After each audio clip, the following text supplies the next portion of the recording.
दोस्तों आज की वीडियो में हम सीईटी ग्रुप सी का जो 6 नवंबर 2022 का मॉर्निंग शिफ्ट का पेपर था उसका मैथ का पार्ट सोल्व करेंगे। इससे पहले जो 5 नवंबर की दो शिफ्ट थी उसका पेपर मैं ऑलरेडी सोल्व कर चुका हूं। अगर आपने वो अभी तक नहीं देखा है तो लिंक जो है दोनों वीडियोज का डिस्क्रिप्शन में पड़ा हुआ है, वहां से आप देख लें। हम एचएसएससी सीईटी ग्रुप सी और ग्रुप डी के और हरियाणा पुलिस के जितने भी प्रीवियस ईयर के एग्जाम हैं वो सारे इस चैनल पर करेंगे।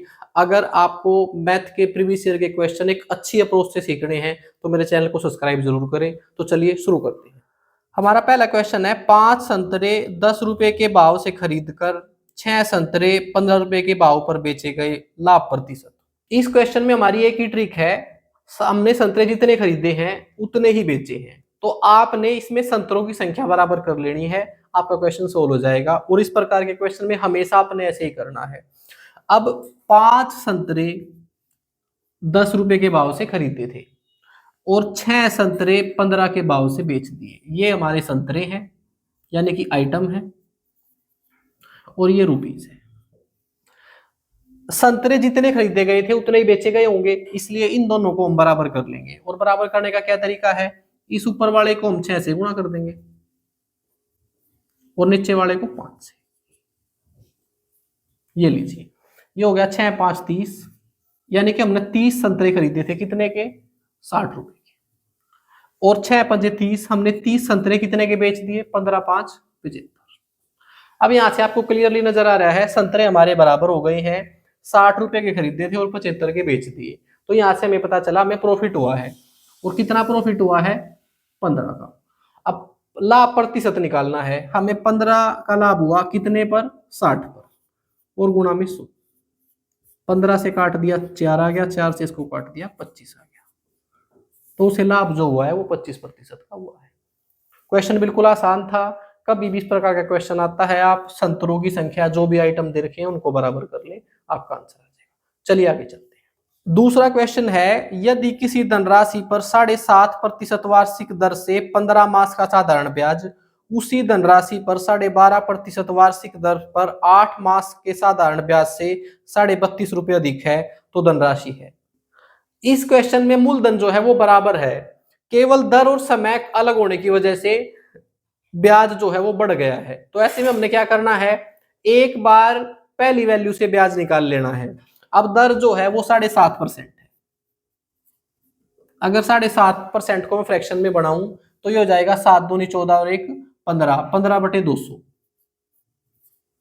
और इसको मैं सोल्व करूं तो ये आ जाएगा 3/40। ये हमने जो पहली दर थी उसको सोल्व कर लिया। दूसरी दर है 12.5%, इसका सॉल्यूशन होता है 1/8। ऐसे ही सोल्व कर दिया इसको भी। पहले हमने दोनों दर को फ्रैक्शन में बदल लिया। अब जो हमारा समय जो है वो महीनों में है। पहला समय है 15 माह।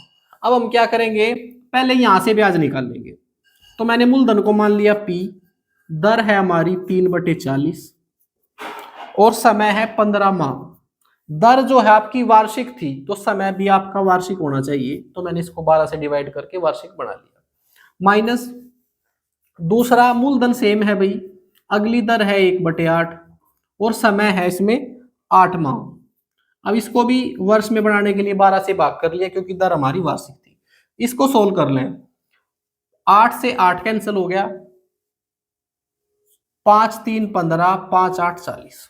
अब हमने क्या किया, 12 को नहीं काटा, 12 को बाहर कॉमन ले लिया, P/12 कॉमन ले लिया हमने, तो अंदर क्या बच गया है, 12 बार चला गया है, अंदर बच गया है 3 3 9/8। यहां पर P/12 चला गया तो 1 बच गया है। अब इसको अगर हम आगे सोल्व करते हैं तो ये हो जाएगा P/12 गुणा में 8 एकम 8, 9 में से 8 गया 1, ये हो जाएगा 1/8। और ये अब किसके बराबर है, मैंने इन दोनों का अंतर कर दिया तो वो इनके 32.5 के बराबर है। अब इसको सोल्व कर लीजिए, डेसिमल हटाया नीचे आ गया 10। अगर इसको हम सोल्व कर रहे हैं तो पहले तो 5 से ऊपर नीचे काट दिया, 5 2 10, 5 6 30, 5 5 25, 2 से इसको काट दिया, P बराबर आ गया 65 गुना 12 4 48। इसको सोल्व कर लिया। अब इसको गुणा कैसे करना है, गुणा करने का एक तरीका बता देता हूं आपको, जो हमेशा एग्जाम में आपने यही फॉलो करना है। अब ये कोई ऐसा नंबर नहीं है कि आप बेस लेके सोल्व कर लोगे। आप जो सिंपल मल्टीपल करते हो उसका समय बचाने के लिए एक सिंपल तरीका है, एक लाइन में आंसर आ जाएगा, देख लीजिए। सबसे पहले इस इकाई के अंक को इस इकाई के अंक के साथ गुणा किया, 8 5 40, उसके जीरो लगा दी, 4 हमारा कैरी हो गया। उसके बाद अब 8 को पहले 5 से किया था, अब 8 जाएगा आगे 6 के पास, और 4 इसके पीछे, 4 इकाई के अंक को गुणा करेगा, 8 आगे आ गया और 4 इस पिछले वाले के साथ गुणा करेगा, तो ये जाएगा 8 6 48 और 4 5 20, इन दोनों को जोड़ लिया, इनको जोड़ा तो ये आ गया है 68। 4 हमारा कैरी था, 68 और 4 72, अब हमारा कैरी हो गया 7। अब 8 इससे आगे नहीं जा सकता, 4 5 के पास गया था, अब आगे 6 के पास भी जाएगा, तो 6 4 24, 24 और 7 31, तो जो हमारा मूलधन है वो 3120 रुपए है। आपको समझ आ गया होगा। इन दोनों को गुणा करके भी, डिफरेंस करके भी हम निकाल सकते थे, लेकिन मैंने एक बेसिक तरीका बता दिया आपको जो सभी क्वेश्चनों के लिए एप्लीकेबल है। चलिए आगे चलते हैं। अगला क्वेश्चन हमारा टाइम एंड वर्क का है। ए कार्य को 15 दिन में, बी उसी कार्य को 20 दिन में पूरा कर सकता है। यदि वे दोनों मिलकर उस कार्य को 4 दिनों तक करें तो कार्य का कितना भाग बाकी रह जाता है। भाई ए उस काम को 15 दिन में करता है, बी उसी काम को 20 दिन में करता है, 4 दिनों तक दोनों ने मिलकर काम किया, उसके बाद काम का कितना भाग बचा हुआ है ये निकालना है। भाई इस क्वेश्चन की बहुत सारी अप्रोच हो सकती हैं। आप इसका एलसीएम लेके इनका 1 डे वर्क निकाल सकते हो, उससे आपका 4 दिन का काम आ जाएगा। दूसरा, इसकी सबसे बेस्ट अप्रोच क्या हो सकती है, अगर ये दोनों मिलके इस काम को करें तो इस पूरे काम को कितने दिन में कर लेंगे, पहले हम ये निकाल लेंगे, क्योंकि इसका हमारे पास डायरेक्ट फार्मूला होता है। अगर दो लोग काम करने वाले हैं और उनका अलग अलग टाइम दिया हुआ है और दोनों मिलकर उस काम को कितने दिन में करेंगे, तो इसकी हमारी ट्रिक है, इन दोनों समय को ऊपर गुणा कर दीजिए और नीचे जोड़ दीजिए। इस तरीके से ये इस पूरे काम को कितने दिन में करेंगे दोनों मिलके, ये आ जाएगा। ये थोड़ा आसान है हमारे लिए। अब इसको सोल्व कर दिया, 5 7 35, 5 3 15, ये आ गया हमारा 60/7। अगर वो दोनों मिलकर इस पूरे काम को करें तो 60/7 दिन में कर देंगे। अब अगर मैं इन दोनों का एक दिन का काम निकालूं, अगर दोनों मिलके काम करें तो एक दिन में कितना काम करेंगे, तो इसका उल्टा हो जाएगा, वो हो जाएगा 7/60। ये आपको पता होगा, एक किसी काम को 15 दिन में करता है, अगर उसका एक दिन का काम निकालना है तो 1/15 हो जाएगा। ऐसे ही अगर ए और बी मिलकर काम को 60/7 दिन में करते हैं तो उनका एक दिन का काम हो जाएगा 7/60। अब उन्होंने मिलकर काम किया 4 दिन, तो इसको 4 से गुणा कर दिया, 4 से कट के 15 आ गया, ये आ गया 7/15। उन्होंने इतना काम कर दिया है। अब शेष काम का कितना भाग बचा हुआ है, हम कुल काम को मानते हैं एक टोटल काम था हमारा, उसमें से 7/15 भाग हो चुका है, तो बचा हुआ कितना है, 15 में 15 एकम 15, 15 में से 7 गए 8, 8/15, इतना भाग बचा हुआ है। ठीक है, ये हमारी होगी पहली अप्रोच। दूसरी अप्रोच क्या हो सकती थी, इन दोनों का हम एलसीएम ले लेते हैं, ये हमारा टोटल वर्क आ गया, 15 और 20 का एलसीएम हो गया 60, 60 हमने टोटल वर्क मान लिया। ए 15 दिन में करता है तो एक दिन में कितना काम करेगा, 15 से 60 को भाग कर दिया, 15 4 60, उसका एक दिन का काम आ गया है 4। बी काम को 20 दिन में करता है, टोटल काम 60 है, तो 20 या 60, उसका एक दिन का काम आ गया 3। एक दिन में 4 काम करता है बी, एक दिन में 3 काम करता है, तो दोनों मिलकर एक दिन में कितना काम करेंगे, 4 और 3 7, 7 यूनिट करेंगे एक दिन में। उन्होंने काम किया था 4 दिन, अगर 4 दिन काम किया था तो 7 4 28, 28 यूनिट काम कर दिया। टोटल काम था 60, तो कितना बचा हुआ है, अब काम बचा हुआ है 32 यूनिट। लेकिन अभी भी आपका आंसर नहीं आया, क्यों, क्योंकि ये 32 यूनिट काम बचा हुआ है, ये आपने अपनी मर्जी से मानना था। अगर इसका भाग पूछा है तो बटे में 60 करना पड़ेगा। भाई काम का कितना भाग बचा हुआ है, टोटल 60 था, 60 में से 28 कर दिया तो बचा हुआ है 32, कितने में से 60, तब भाग निकल के आएगा। अब आप इसको सोल्व करोगे तो भी आ जाएगा, ये हो जाएगा 4 8 32, 4 से काटा 15। आप ऐसे भी कर सकते हो। ऊपर वाली अप्रोच थोड़ी सी आसान थी, अगर आप इसको ट्राई करोगे तो बेटर है। चलिए आगे चलते हैं। ए आयत की लंबाई तथा चौड़ाई में क्रमशः 3:2 का अनुपात है, जबकि उसके परिमाप और क्षेत्रफल में 5:9 का अनुपात है। आयत की चौड़ाई निकालनी है। सबसे पहले एक आयत बना लेते हैं, ये हमारी आयत है, इसमें ये 3:2 में है, ठीक है। इसका अनुपात 3 है, इसका 2 है। ये क्वेश्चन में दिया हुआ है कि लंबाई और चौड़ाई का अनुपात। अगर हम इसी के साथ x लगा लें तो हमने लंबाई मान ली 3x और चौड़ाई मान ली 2x। अब परिमाप और क्षेत्रफल का अनुपात दिया हुआ है तो पहले हम निकाल लेंगे परिमाप। आयत का परिमाप कैसे निकलता है? परिमाप का मतलब होता है सारी भुजाओं का जोड़। अगर ये 3x है तो आयत में ये भी 3x होती है, ये 2x है तो ये भी 2x होती है। अगर आपने परिमाप निकालना है तो सारी भुजाओं को जोड़ दीजिए। 3 और 3 6, 2 और 2 4, 6 और 4 10, तो परिमाप आ गया है 10x। अब अगला निकालना है क्षेत्रफल। क्षेत्रफल कैसे निकलता है आयत का? आयत का क्षेत्रफल निकलता है लंबाई गुणा चौड़ाई। लंबाई है 3x, चौड़ाई है 2x। ये आ गया हमारा 2 3 6, 6x की 2। ये आ गया हमारा परिमाप और ये आ गया है क्षेत्रफल। परिमाप और क्षेत्रफल का जो अनुपात है वो दे रखा है 5:9। ठीक है, बस इसको क्रॉस मल्टीपल करके सोल्व कर लीजिए। पहले काट लो ऊपर से ऊपर ही। 5 एकम 5, 5 दूनी 10, 3 3 9, 3 दूनी 6। ये 2 से 2 कैंसिल हो गया, 1x से 1x कट गया। ये बच गया है 1/x बराबर 1/3। क्रॉस मल्टीपल कर दिया तो x की वैल्यू आ गई है मेरी 3। अब x की वैल्यू यहां रख देंगे। अगर यहां मैं 3 रख रहा हूं तो 3 तिया 9। 9 तो हमारी आ गई है लंबाई और चौड़ाई आ गई है 3 दूनी 6। अब आपसे क्वेश्चन में पूछा गया था कि आयत की चौड़ाई कितनी है, तो आयत की चौड़ाई है 6। आपको समझ आ गया होगा, बिल्कुल बेसिक तरीके से हमने क्वेश्चन को निकाला है। चलिए आगे चलते हैं। अगला क्वेश्चन हमारा थोड़ा सा ट्रिकी है। क्वेश्चन में दिया गया है यदि P जो है वो P से कम या P के बराबर,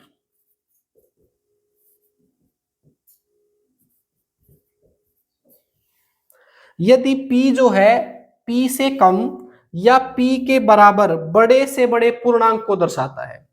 भाई अगर इस तरीके से अंडर ब्रैकेट P लिखा हुआ है तो इसका मतलब ये है या तो ये P से कम है या फिर P के बराबर है, लेकिन बड़े से बड़ा पूर्णांक है, यानी कि अंक वो पूरा होना चाहिए, डेसिमल में या फ्रैक्शन में नहीं होना चाहिए।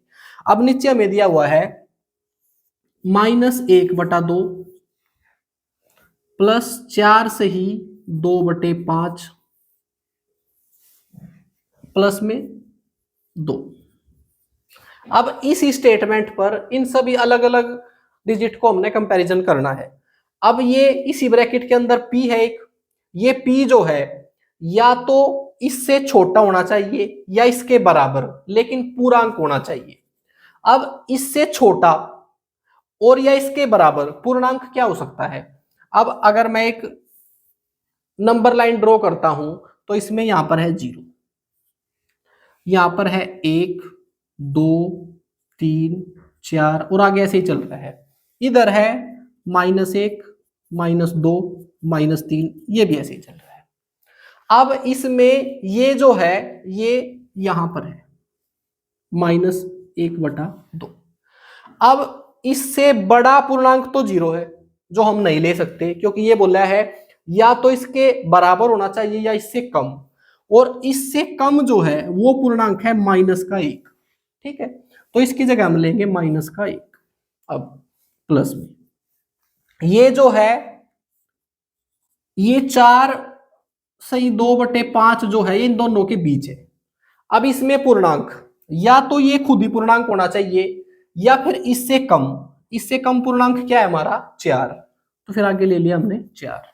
अब 2 जो है वो खुद ही पूर्णांक है, तो 2 को हम ऐसे कैसे ले लेंगे? इसको अगर हम सोल्व कर रहे हैं तो ये जाएगा 4 और 2 6, 6 में से 1 गया 5, तो जो हमारा आंसर है वो 5 है। चलिए आगे चलते हैं। अगर आपको ये क्वेश्चन समझ नहीं आया तो एक बार आप रिपीट करके देख लेना, और अगर आपको मेरे क्वेश्चन की अप्रोच अच्छी लग रही है तो वीडियो को लाइक जरूर करें और कमेंट भी जरूर करें। चलिए अगले क्वेश्चन पे चलते हैं। एक लड़के को एक संख्या को 25 से गुणा करने को कहा गया, गलती से उसने संख्या को 52 से गुणा कर दिया, जिससे उसका गुणनफल सही गुणनफल से 324 अधिक प्राप्त हुआ। गुणा करने वाली संख्या थी। भाई कोई संख्या थी जिसको मैंने 1 मिनट के लिए x मान लिया, इसको गुणा करने के लिए कहा गया था 25 से, तो हमारा आंसर क्या आता 25x, लेकिन हमने गलती से 52 से गुणा कर दिया इस संख्या को। ठीक है, बिल्कुल बेसिक बात है। एक हमारे पास संख्या थी, हमने x मान ली, उसको 25 से गुणा करने के लिए कहा गया था, अगर 25 से गुणा करते तो 25x आता, गलती से 52 से गुणा कर दिया तो हमारा 52x आ गया है। और इस वजह से जो सही गुणनफल है उसके 324 अधिक आ गया है, यानी कि अगर ये गुणा होती तो जो आंसर आता, और ये गुणा होने की वजह से जो आंसर आ गया है वो इससे 324 अधिक है, तो इन दोनों के बीच का डिफरेंस जो है वो 324 है। तो इन दोनों का अगर मैं डिफरेंस निकालता हूं तो कितना आ जाएगा, 52 में से अगर मैं 25 घटाता हूं तो 27 आ जाएगा। इसका मतलब ये 27x की वैल्यू है। अब 27 से इसको काट लो, अगर 27 के टेबल नहीं आती तो 9 से काट लो, 9 3 27, ये हो जाएगा 9 3 27, बच गया है 5, 9 6 54, 3 से फिर काट दिया, x की वैल्यू आ गई मेरी 12। इसका मतलब जिस संख्या से गुणा करने के लिए कहा गया था वो 12 है। बिल्कुल बेसिक क्वेश्चन था, x मान के आप आराम से सोल्व कर सकते हो। चलिए आगे चलते हैं। यदि n कोई प्राकृत संख्या है तो बड़ी से बड़ी संख्या कौन सी है जिससे n की पावर 3 माइनस n सदैव विभाजित है। भाई n एक प्राकृत संख्या है, एक नेचुरल नंबर है। अगर n एक प्राकृत संख्या है तो हमने सोल्व करना है कि n की पावर 3 माइनस n, यहां से जो वैल्यू निकल के आएगी वो हमेशा किस वैल्यू से डिवाइड होगी। भाई इस क्वेश्चन की सबसे बेस्ट अप्रोच है, आप 2 से 3 नेचुरल नंबर लेके इसको सोल्व करके देख लो, वहां से आपको पता चल जाएगा। पहला नेचुरल नंबर होता है हमारा 1, मैंने n की वैल्यू जो है वो 1 मान ली है। अगर मैं यहाँ पर 1 रखता हूं तो 1 की पावर 3 1 ही रहेगा, और 1 में से 1 चला गया 0, तो सबसे पहले इसको सोल्व करके आया 0, और 0 तो सबसे भाग होता है भाई, यहां से हमारा आंसर नहीं आएगा। अब मैंने अगली वैल्यू रख दी 2, अगर मैं यहाँ पर 2 रखता हूं तो 2 की पावर 3 8, 8 में से 2 गया 6, अगला हमारा आंसर आ गया है 6। अब आगे चलेंगे, अब मैंने इसकी जगह रख दिया है n की वैल्यू 3, तो 3 की पावर 3 होता है 27, 27 में से 3 गया 24। यहां से कुछ बात बढ़ती नजर आ रही है, ये सबसे बड़ी संख्या से भाग हो रहा है 6 से, तो इसका मतलब यहां से जो नंबर निकल के आएगा वो 6 हो सकता है। लेकिन एक डिजिट और चेक करते हैं, मैंने इसकी जगह रख दिया 4, 4 की पावर 3 होता है 64, 64 में से 4 चला गया 60। ऐसे आपकी 3 वैल्यू निकल के आ गई, आप एक वैल्यू और भी चेक कर सकते हो और यहां से भी आंसर आ जाएगा। वो बड़ी से बड़ी संख्या जो इन सभी को भाग कर रही है वही हमारा आंसर है। अगर आप देखोगे ये भी 6 से भाग हो रहा है, ये भी 6 से भाग हो रहा है, और ये भी 6 से भाग हो रहा है, तो वो बड़ी से बड़ी संख्या हमेशा 6 होगी जो इसको पूरा पूरा भाग करेगी। ऐसे क्वेश्चन आपने इसी तरीके से निकालने हैं, इस तरीके से थोड़ी या अप्रोच थोड़ी आसान है, इससे आप जल्दी निकाल सकते हो। चलिए आगे चलते हैं। अगला क्वेश्चन है हमारा, y x प्लस 3 के समान अनुपाती है तथा y बराबर 8 है और x बराबर 1 है। भाई y जो है वो समान अनुपात है x प्लस 3 के। समान अनुपात से आप बराबर मत समझ लेना, बराबर नहीं है, ये समान अनुपात है। और समान अनुपात का अर्थ क्या है, अगर आप इसको एक इक्वेशन में कन्वर्ट करना चाहते हो तो इसमें इस वैल्यू के साथ एक स्थिरांक मल्टीपल होगा जिसको हम बोलते हैं k, ये एक इक्वेशन में कन्वर्ट हो जाएगा। अगर ये दो वैल्यू समान अनुपाती हैं और आप यहां से एक इक्वेशन क्रिएट करना चाहते हो, इनको बराबर करना चाहते हो, तो जो हमारी एक वैल्यू है उसके साथ एक स्थिरांक मल्टीपल होगा जिसको हमने मान लिया k। अब x की वैल्यू जो है वो 1 दे रखी है और y की वैल्यू 8, y की वैल्यू 8 दे रखी है और x की वैल्यू 1। यहां से हमने k की वैल्यू निकाल ली, तो 3 और 1 4, 4 इधर गुणा में है, अगर 8 को भाग करेंगे तो 2 आ जाएगा, k की वैल्यू जो है वो 2 आ गई है। अब आगे बोला है इसी सेम ही स्टेटमेंट में अगर x 2 होता तो y क्या होता, y बराबर है k इंटू एक्स प्लस 3। अब की बार ये बोला गया है अगर x 2 होता तो y क्या होता। अब हम k की वैल्यू ऑलरेडी निकाल चुके हैं, y निकालना है, k है हमारा 2, x की वैल्यू भी है 2, बस इसको सोल्व कर लीजिए, 2 3 5, 5 दूनी 10। अगर x की वैल्यू 2 होती तो y की वैल्यू 10 होती। आपको समझ आ गया होगा, बिल्कुल आसान क्वेश्चन था, बस ये एक छोटी सी ट्रिक थी जो आपको पता होना चाहिए। अगर समान अनुपात में है वैल्यू और उसको आप इक्वेशन में कन्वर्ट कर रहे हो तो आपने एक से तरह मल्टीपल करना है। चलिए आगे चलते हैं। एक दूध वाले ने दूध में कुछ पानी मिलाया जिससे उसे मिश्रण को क्रय मूल्य पर बेचने पर 25% लाभ हो। मिश्रण में क्रमशः पानी और दूध की मात्रा में अनुपात है। वो क्वेश्चन में ये बोला गया है कि दूध वाला जो है ना, दूध जितने में खरीद रहा है उतने पे बेच रहा है, इसका मतलब है क्रय मूल्य पर ही बेच रहा है। दूसरा, लेकिन उसमें कुछ पानी मिला रहा है जिसकी वजह से उसे 25% का लाभ होता है। 25% की फ्रैक्शन बढ़ा लेंगे। 25% की फ्रैक्शन होती है 1/4। नीचे वाला होता है हमारा क्रय मूल्य। जो क्रय मूल्य होता है वही हमारा दूध है। अगर दूध को क्रय मूल्य पर ही बेचा गया है तो नीचे वाला है हमारा दूध, और ऊपर वाला है लाभ। और लाभ किस वजह से हुआ है? लाभ हुआ है पानी मिलाने की वजह से। इसका मतलब ऊपर वाला है पानी। बस एक छोटी सी ट्रिक है, ये आपको हमेशा याद रखनी है। अगर बस दूध को क्रय मूल्य पर ही बेचा गया है तो जो लाभ प्रतिशत दे रखा है उसकी फ्रैक्शन बढ़ाओ। नीचे वाला दूध होगा क्योंकि दूध को क्रय मूल्य पर ही बेचा गया है। और ऊपर वाला अगर लाभ है तो वही पानी है क्योंकि पानी मिलाने की वजह से लाभ हुआ है। पानी और दूध का अनुपात बताना है। अगर आप पानी और दूध का अनुपात बताओगे तो वो आ जाएगा 1:4। अगर आपको अप्रोच अच्छी लग रही है तो वीडियो को लाइक जरूर करें और किसी और को भी शेयर करें जिसको इस प्रकार की वीडियोस की जरूरत है, जो किसी भी एग्जाम की तैयारी कर रहा है। चलिए आगे चलते हैं। ए ने 85,000 लगाकर एक व्यापार आरंभ किया। कुछ समय के पश्चात 42,500 के साथ 20 व्यापार में मिल गया। यदि वर्ष के अंत में लाभ 3:1 के अनुपात में बांटा गया तो बी कितने समय के लिए साझेदार रहा? पार्टनरशिप का क्वेश्चन है और पार्टनरशिप का क्वेश्चन हम एक ही तरीके से सोल्व करते हैं। इसका एक ही फार्मूला है, वो होता है हमारा capital multiple time equal to profit. Capital का मतलब कितना पैसा लगाया गुणा में कितने समय के लिए लगाया, तो वहां से हमारा प्रॉफिट आ जाएगा। अब दो पार्टनर हैं ए और बी। ए ने जो कैपिटल लगाई है वो लगाई है 85,000 और कितने समय के लिए लगाई है? इसने ही व्यापार शुरू किया था और व्यापार शुरू करके 1 साल के बाद प्रॉफिट को बांटा है। इसका मतलब इसने पैसा 12 महीने के लिए लगाया था। बी जो है वो बीच में आया था व्यापार में, स्टार्टिंग से शुरू नहीं किया था। और कितने पैसे के साथ आया था? 42,500 के साथ आया था। और उसने पैसा कितने समय के लिए लगाया हमें ये नहीं पता है, तो हमने इसको मान लिया एक्स। इनको अनुपात में ले लिया। अब यहां से जो आएगा हमारा वो प्रॉफिट डिस्ट्रीब्यूशन का अनुपात आएगा। अब वो निकाल लीजिए। अगर ये आपस में कट रहे हैं तो काट लीजिए। 42,500 और अगर 85,000 को आप देख रहे हो तो ये इसका बिल्कुल दुगुना ही है। ये हो जाएगा 2:1। अब इसको सोल्व करते हैं अगर, तो ये हो जाएगा 24:x।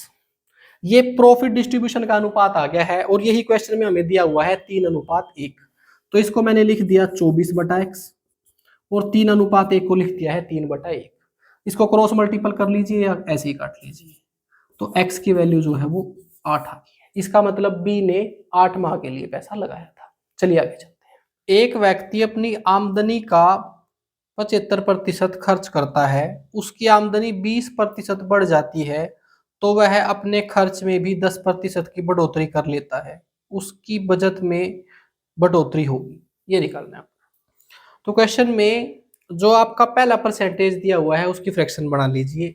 आपका खर्च का परसेंटेज दिया हुआ है 75%, हम इसकी फ्रैक्शन बनाएंगे। ये हो जाएगा 3/4। अब खर्च में जो बेस है वो होता है आपका आपकी कुल आय। ऐसा क्यों है? क्योंकि खर्च जो है अपनी आय में से तो करते हो ना आप। आय 100% रही होगी, उसमें से आपने 75% खर्च करा होगा। तो ये नीचे वाली जो है वो आपकी आय है, इनकम है, और ऊपर वाला जो है आपका वो खर्च है यानी कि एक्सपेंडिचर है। अब ये रेशियो आ गया है आपका इनकम का और एक्सपेंडिचर का। अगर आप इनकम में से एक्सपेंडिचर घटाओगे तो आपकी सेविंग आ जाएगी यानी कि बचत आ जाएगी। तो आप लिख सकते हो कि आपकी इनकम जो है वो 4 है, एक्सपेंडिचर जो है वो 3 है और सेविंग जो है वो 1 है। ठीक है, इतनी वैल्यू रखेंगे अगर हम, इसके आगे इसका परसेंटेज इंक्रीज और डिक्रीज करेंगे ना तो हमारी फ्रैक्शन क्रिएट हो जाएगी। तो हम क्या करेंगे, अपनी तरफ से 2 0 लगा लेंगे, कोई फर्क नहीं पड़ेगा। हमने ये मान लिया हमारी इनकम 400 यूनिट है, एक्सपेंडिचर 300 यूनिट है और सेविंग 100 यूनिट है, और ये हमने इसी रेशियो से निकाला है। अब आगे बोला है आमदनी में 20% की बढ़ोतरी हो जाती है। इनकम में 20% का इंक्रीज आ गया है। अब इसका 10% है 40 और 20% हो गया 80। इसमें अगर मैं 80 इंक्रीज कर दूं तो इनकम होगी आपकी 480। तो उसने अपना खर्च भी 10% बढ़ा दिया, खर्च भी आपका 10% बढ़ गया है। 300 का 10% हो गया है 30, तो ये हो जाएगा मेरा 330। अब इनकम 480 है और एक्सपेंडिचर 330 है, तो सेविंग कितनी होगी है, सेविंग होगी है 150। आपसे पूछा है कि उसकी सेविंग जो है, बचत जो है वो कितने प्रतिशत बढ़ गई है। पहले बचत थी 100, अब हो गई है 150, 50% बढ़ गई है, और यही आपका आंसर है। बिल्कुल सिंपल क्वेश्चन था। चलिए आगे चलते हैं। एक प्राकृत संख्याओं की सूची में 15 मिलाने पर माध्य 2 से बढ़ जाता है। इस नई सूची में 1 मिलाने पर संख्याओं का माध्य 1 से घट जाता है। वास्तविक सूची में कुल कितनी संख्याएं हैं। भाई ये माध्य जो है इसको आप एवरेज ही समझ सकते हो, ये क्वेश्चन एवरेज का है। अब इसमें आपको कुछ नहीं दे रखा है, कितनी संख्याएं हैं, कितना माध्य है। अब यहाँ पर आपको दो चीज माननी पड़ेगी। मैंने ये मान लिया आपकी जो संख्याएं है ना, जो संख्याओं की सूची है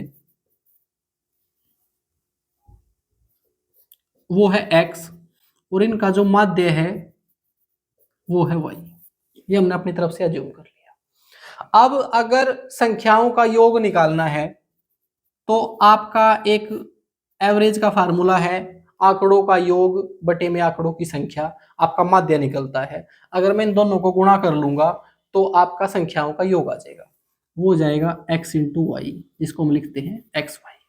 ठीक है, हमने संख्याएं x मान ली है, माध्य y मान लिया है, तो उनका योग हो जाएगा x multiple y x y.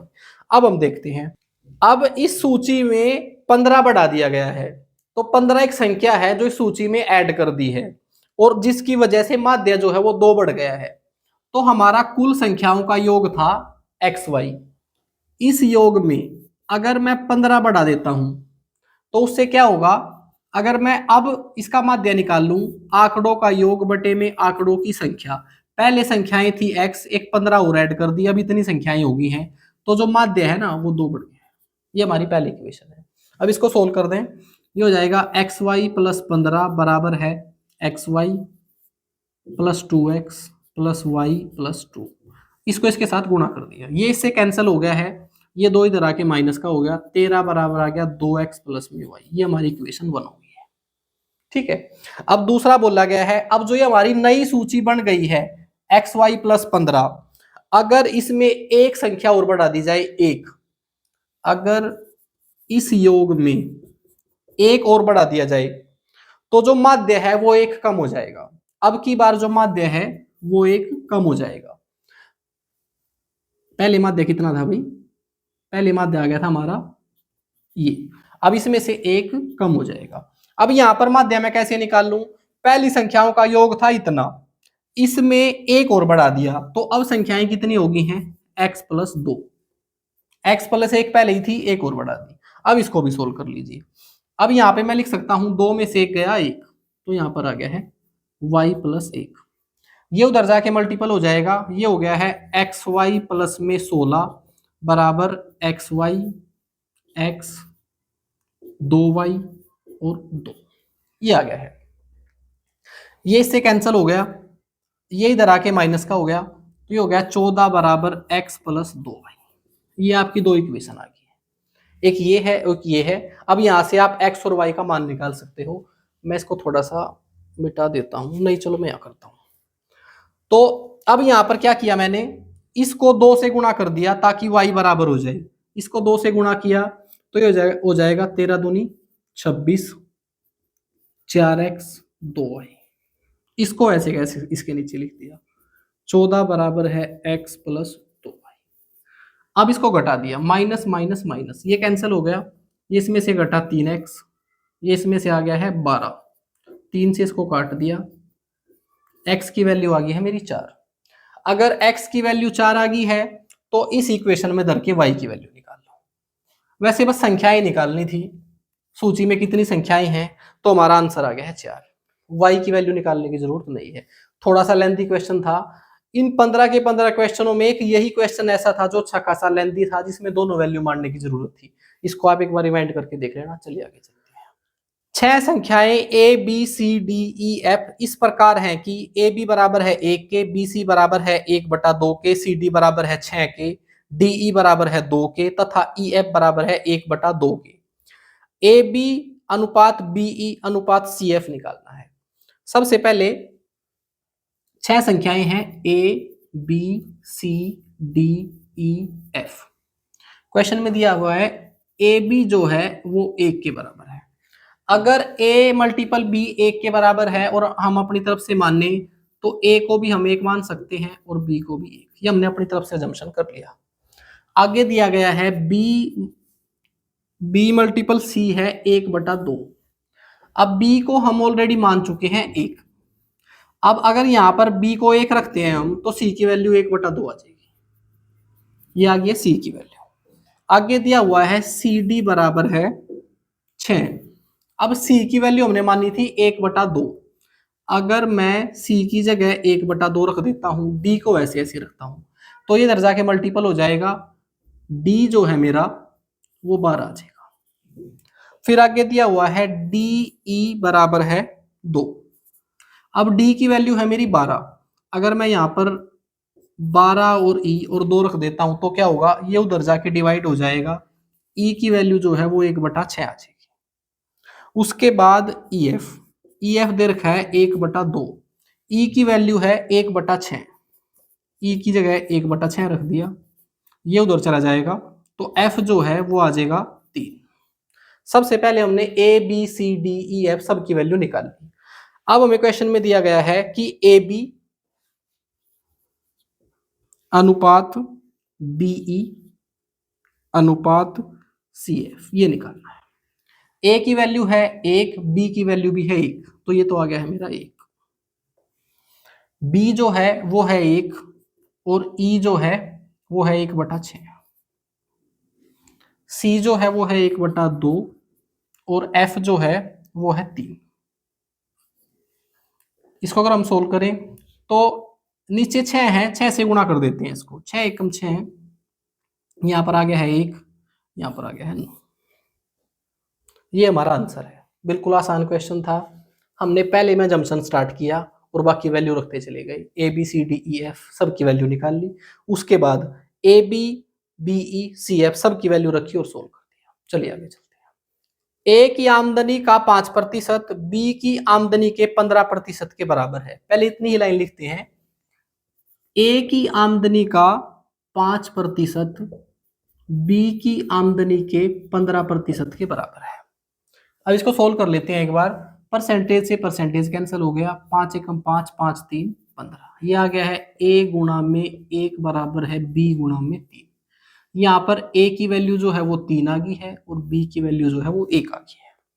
अब आगे दिया गया है कि b की आमदनी का 10%, b की आमदनी का 10% c की आमदनी के 20% के बराबर है। इनको भी बराबर कर दिया। परसेंटेज से परसेंटेज ये इससे कैंसिल हो गया। b की वैल्यू आ गई है 2, c की वैल्यू आ गई है 1। अब आगे c की आमदनी दी हुई है 2000। सबसे पहले हम क्या करेंगे, हम इन तीनों रेशो को ए बी सी के रेशो को मर्ज कर लेंगे। a मेरा कितना है, a है मेरा 3, b कितना है, b है 1। ये है ए बी का रेशो, ये यहां से ले लिया। बी सी का रेशो इसके नीचे रखेंगे। b जो है मेरा वो 2 है और c जो है वो 1 है। इनका रेशो मर्ज करने का तरीका ये है, यहाँ पर भी 1 है, यहाँ पर 2 है, दोनों जगह बराबर होना चाहिए। तो यहाँ पर भी 2 करने के लिए इस रेशो को 2 से गुणा कर दिया तो 2 3 6। यहाँ पर भी 2 है, यहाँ पर भी 2 है, कोई भी ले लो और ये 1। ये इनका रेशो आ गया है। अब सी की आमदनी जो है वो 2000 है और हमारी आई है 1 यूनिट। 1 यूनिट की वैल्यू जो है वो 2000 है। क्वेश्चन में पूछा गया है तो इन सभी की आमदनी का योग निकालना है। 6 + 2 + 1 इनकी सभी की आमदनी होती है 9 यूनिट। तो 9 यूनिट का मान निकाल देंगे। तो 9 से इसको गुना कर दिया, ये 18,000 आ गया है। बिल्कुल आसान क्वेश्चन था, रेशियो का था। इससे पहले हमने एक रेशियो का क्वेश्चन कराया है, इससे पिछले पेपर में। चलिए आगे चलते हैं। अब जो हमारा लास्ट क्वेश्चन बचा हुआ है वो मैथ से नहीं है, वो फिजिक्स से है। ठीक है, और इसमें मैंने ऑलरेडी पहले लिख दिया है। एक बार क्वेश्चन को बोल देता हूं आपको। एक बस जो 24 मीटर पर सेकंड की गति से जा रही है 3 मीटर पर सेकंड स्क्वायर प्रति सेकंड की गति से धीमी होना प्रारंभ करती है, रुकने से पहले यह कितनी दूरी तय कर लेगी। अब आप इस क्वेश्चन में एपीजीपी नहीं लगा सकते, क्योंकि आप ऐसे नहीं बोल सकते कि वो पहले 1 सेकंड तक तो 24 मीटर पर सेकंड की स्पीड से चलती रही और अचानक 3 मीटर प्रति सेकंड कम हो गया। ये जो है ये धीरे धीरे स्पीड कम हुई है और इसीलिए इस पर ये फार्मूला लगेगा। इसको मैं एक बार आपको एक्सप्लेन कर देता हूं। u का मतलब है आपकी जो स्टार्टिंग का वेग है वो है 24 मीटर पर सेकंड। जब हमारी बस चली थी तो उसकी स्पीड थी ये। उसके बाद v का मतलब है उसकी अंतिम वेग, यानी कि जब वो चलते चलते जो लास्ट में उसकी स्पीड रह गई है वो कितनी है, 0। उसके बाद a जो है वो किस स्पीड से कम हो रही है, वो है हमारा 3 मीटर पर सेकंड स्क्वायर। उसके बाद इसका एक फार्मूला होता है v square minus u square equal to 2as। इसमें s जो है वो डिस्टेंस है जो हमने निकालना है। तो इसको सोल्व करते हैं। v जो है मेरा वो है 0, 0 का स्क्वायर करेंगे तो 0 ही रहेगा। u जो है वो 24 है, 24 का स्क्वायर करेंगे तो हो जाएगा ये 576। दो ऐसे का ऐसे, a है मेरा 3, s मैंने निकालना है। ये इधर बच गया हमारा 576 बराबर 6 गुणा में s। यहाँ माइनस को हम नेगलेक्ट कर सकते हैं इस फार्मूले के हिसाब से, 6 से इसको हमने काट दिया। ये हो जाएगा 6 9 54, बच गया है मेरा 3, 6 6 36। तो जो कुल डिस्टेंस है वो उसने तय किया है 96 मीटर। शायद आपको समझ आ गया होगा, एक बार रिवाइंड करके इसको देख लें। मैंने इस शिफ्ट के आपके 15 के 15 क्वेश्चन करा दिए हैं। जो जिस क्वेश्चन के लिए जो बेस्ट अप्रोच होनी चाहिए उस अप्रोच से मैंने उसको सोल्व किया है। अगर आपको वीडियो अच्छी लगी हो तो चैनल को सब्सक्राइब कर लें, ताकि जो मैं बाकी प्रीवियस ईयर के कोई भी क्वेश्चन की वीडियो लेके आऊं तो आपके पास नोटिफिकेशन आए। थैंक यू दोस्तों।